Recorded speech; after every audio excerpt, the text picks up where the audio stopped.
Je ne suis pas l'ami du président de la transition. Et le président de la transition ne peut pas me payer.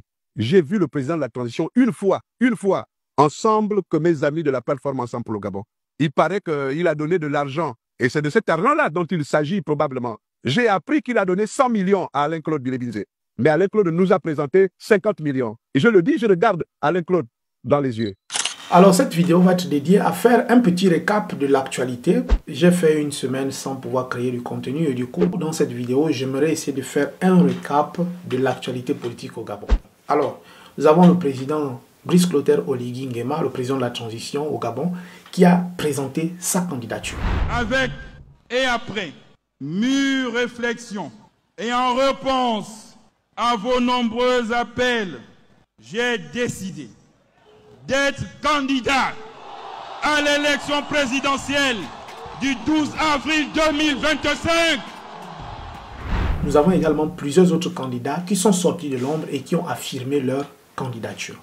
Mais depuis là, le candidat Alain-Claude Bilebinze n'a toujours pas donné sa position. On se demande bien pourquoi. Cependant, il nous parvient des médias et des réseaux sociaux qu'il y a le torchon qui brûle entre le docteur Iloko et M. Alain-Claude Bilebinze.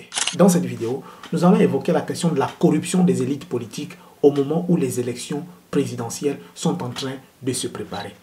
Je suis Livano Mabika, vous êtes sur Livano Gomez TV, j'analyse l'actualité politique et je fais des vidéos sur plein d'autres sujets. Alors si vous êtes nouveau ici, on like, on s'abonne, on partage et surtout, on n'hésite pas, on n'oublie pas de me dire en commentaire ce qu'on pense de cette actualité politique. On y va. Alors, pour commencer par le président Brice Clotaire Oligui, déjà, il y a une chose qui m'a amusé dans la vidéo, c'est que quand on entend le président parler, on a l'impression que c'est comme s'il était en train de nous surprendre. Mais président, tu ne nous surprends pas. On savait que tu allais te présenter. On savait ça, le vieux. On savait que tu devais te présenter. Bref, mais j'aimerais revenir sur un aspect très important qui est celui de la corruption des élites politiques pendant les périodes des élections présidentielles. S'il est bel et bien vrai que M. Alain-Claude Bilebinze a été corrompu et qu'il a reçu les 100 millions dont parle le docteur Iloko, alors ça signifie qu'il a simplement bousillé sa notoriété politique et qu'il a terni à jamais son image, se reléguant au simple rang d'échoué dans l'histoire politique du Gabon. On va écouter la vidéo du docteur Iloko et ensuite on revient derrière pour dire ce qu'on pense. Selon eux, de prendre la parole au nom de la plateforme. D'ailleurs, il n'y a pas de porte-parole de la plateforme officielle. Et toute personne qui était désormais, qui se risquait de prendre la parole en dehors du président Alain-Claude Bilebinze se voyait viré purement et simplement de la plateforme. Je n'ai pas pris de parole après ce communiqué et donc je suis surpris d'entendre les gens dire que je suis parti de la plateforme. Je n'ai pas démissionné de la plateforme. Et vous savez, je suis membre fondateur de la plateforme. Je ne suis pas l'ami du président de la transition. Et le président de la transition ne peut pas me payer. J'ai vu le président de la transition une fois, ensemble que mes amis de la plateforme Ensemble pour le Gabon. Il paraît qu'il a donné de l'argent. Et c'est de cet argent-là dont il s'agit probablement. J'ai appris qu'il a donné 100 millions à Alain-Claude Bilebinze. Mais Alain-Claude nous a présenté 50 millions. Et je le dis, je regarde Alain-Claude dans les yeux. Alors, déjà ce qu'il y a de très intéressant dans cette vidéo, c'est que il est important de voir combien de fois, à la veille des élections présidentielles, on a l'impression que les choses se chamboulent toujours. Personnellement, je n'ai jamais compris pourquoi les hommes politiques attendent toujours à la veille des élections pour annoncer les choses majeures. Normalement, lorsqu'on est quelqu'un de préparé sur le plan politique, on est censé avoir une stratégie sur le long terme. Et cette stratégie doit se peaufiner au fur et à mesure que notre carrière politique avance. Lorsque M. Alain-Claude Bilebinze a commencé à faire la tournée, personnellement, je fais partie des premières personnes à avoir fait des vidéos là-dessus pour dire que s'il tient cette ligne politique, il va finir par devenir influent. Et ce n'est pas faux. Par contre, ce qu'on remarque déjà au dire du docteur Iloko, si c'est vrai, je ne sais pas, est-ce que c'est vrai, est-ce que c'est faux, on se pose tous la question. Mais qu'à cela ne tienne, on remarque quand même qu'il y a une scission au sein du groupe parce qu'il y a Mademoiselle Marlène Essola, là, si je me trompe vraiment, corrigez-moi, vraiment désolé. Cette dame qui accompagne M. Alain-Claude Bilebinze est en train de présenter aussi sa propre candidature. Ce qui n'est pas déjà normal, puisque normalement elle est censée soutenir M. Alain-Claude Bilebinze selon ce qu'on sait tous. Elle fait partie de la plateforme créée par M. Alain-Claude Bilévinze. Donc, on se rend compte que à la veille des élections, ils sont en train de se disloquer. Ce qui signifie qu'il y a forcément un problème profond. Soit c'est un problème d'argent, ou soit c'est un problème de leadership. Mais je pense que le problème de leadership ne se poserait pas dans la mesure où tous avaient accepté le leadership de M. Alain-Claude Bilévinze et s'étaient décidé de l'accompagner et le soutenir dans cette candidature pour la présidentielle. Mais on se rend compte qu'il y a aussi une affaire de montant de 100 millions qui est évoquée. Et donc la question de la corruption, pour moi, c'est quelque chose qui interpelle vraiment la jeunesse gabonaise. Face à la responsabilité des élites politiques, que ce soit dans la correction de leurs mœurs, que ce soit dans la transparence, mais surtout dans la probité morale. Parce qu'en vérité, si quelqu'un est capable d'être corruptible ou d'être corrompu à cause de 100 millions, ça veut dire qu'il est capable de vendre le pays. En réalité, un candidat qui reçoit une somme d'argent et qui, en échange de cette somme d'argent, retire sa candidature, ne mérite pas les suffrages des gens. Parce que ça veut dire qu'il est capable de recevoir vos suffrages et ensuite aller vous vendre. Personnellement, je pense que ce problème est en train de l'exposer à un risque de ne plus jamais être présidentiable ou encore même éligible. Voilà. C'est-à-dire qu'il ne pourra même plus être éligible. Au-delà du fait qu'il est le président et donc il est celui qui devait pouvoir gérer les tensions et les scissions au sein du groupe pour ramener tout le monde autour de la table de négociation afin de rebâtir cette plateforme qui va permettre de créer de l'espérance, comme lui-même il a bien dit, si on pouvait oser croire à autre chose. Bon, on s'est dit qu'il devait aller jusqu'au bout de la démarche, mais on se rend compte que finalement, c'est qui? On a affaire à qui? Donc, le problème de la moralité. Nous allons évoquer les 3 éléments qui font le poids d'un candidat pendant une élection comme celle dont on parle aujourd'hui au Gabon, c'est-à-dire l'élection présidentielle.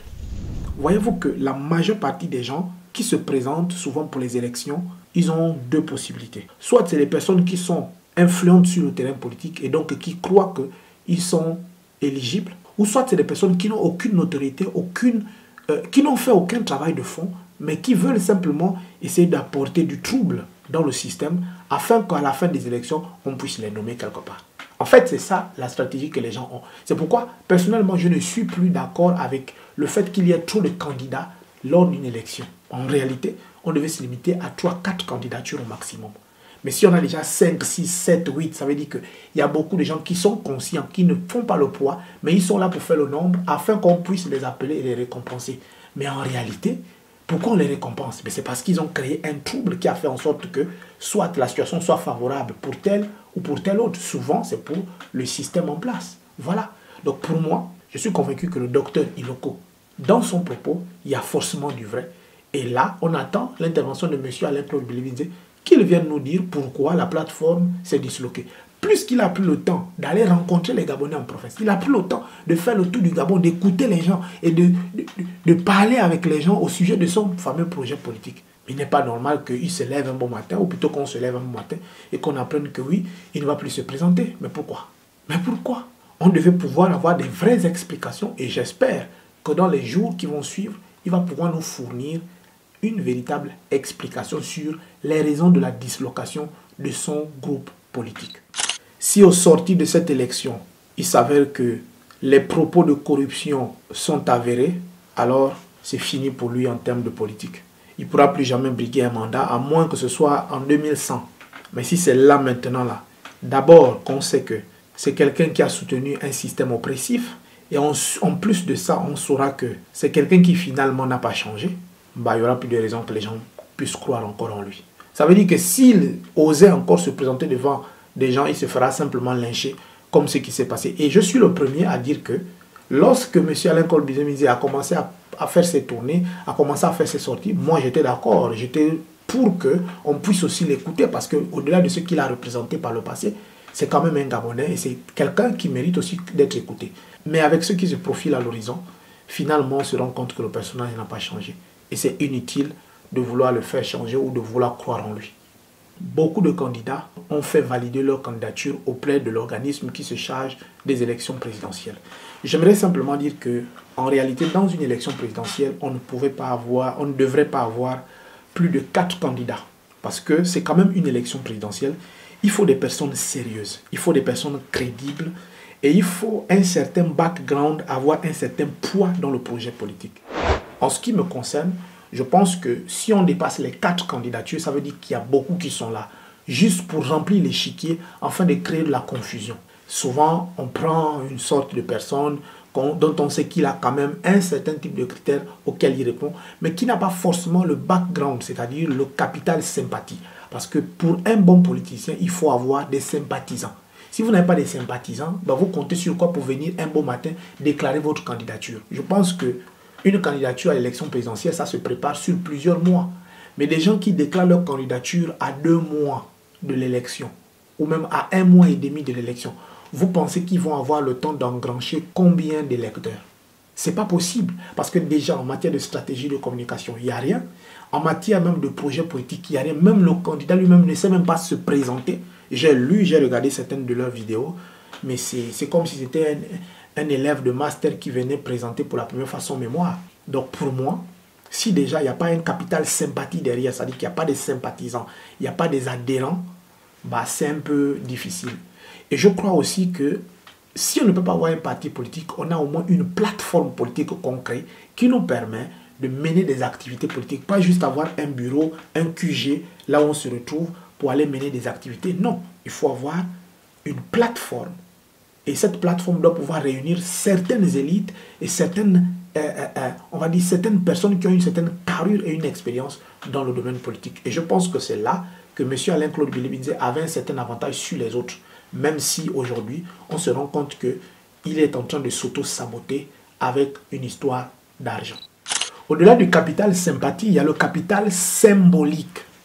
Le capital symbolique, c'est ce que la personne représente. Quand on regarde la personne, il y a une histoire, il y a une expérience, il y a un background qui fait que la personnalité politique est là. Quand on regarde, on dit oui, on peut voter celui-là. Mais s'il n'y a pas tout ça, excusez-moi, mais on ne va pas juste venir voter quelqu'un parce qu'il a dit que oui, il a fait 2 choses, 3 choses là-bas. Non, il faut une certaine symbolique. Il faut un certain symbole, un certain ensemble de choses qu'on peut, en fait, qui peut nous convaincre de voter pour cette personne-là. Pourquoi on vote pour toi? Au-delà de tout le projet que tu dis, oui, tu as tel projet, ok, c'est bon. Mettons le projet de côté. Pourquoi est-ce qu'on doit te voter? C'est ça qu'on appelle le capital symbolique. Et ensuite, pour moi, la troisième chose la plus importante pour un candidat, c'est la probité morale. Parce que je crois qu'un candidat à l'élection présidentielle, c'est quelqu'un qui doit être digne de confiance. C'est quelqu'un qui doit être capable de représenter un certain niveau de moralité. Ne pas être corruptible, ni corrompu, ni encore même corrupteur. Mais bon, dommage parce que on se rend compte que finalement, la probité morale n'est même pas une qualité chez aucun de nos candidats dans les élections passées. Bon, peut-être dans les élections à venir, on ne sait pas. Essayons de voir. Mais ce qui est sûr, c'est que dans les élections passées, peut-être pas le candidat lui-même, mais les personnes qui sont autour, il y a souvent un manque de probité morale qui fait qu'on est obligé de passer par des coups bas pour pouvoir obtenir des suffrages. Donc, vous conviendrez avec moi qu'on ne peut parvenir à un électorat, on ne peut parvenir à obtenir les suffrages que lorsqu'on a rassemblé ces différents éléments. Le capital sympathie est très important, c'est-à-dire avoir des sympathisants, avoir des électeurs. Le capital symbolique est très important.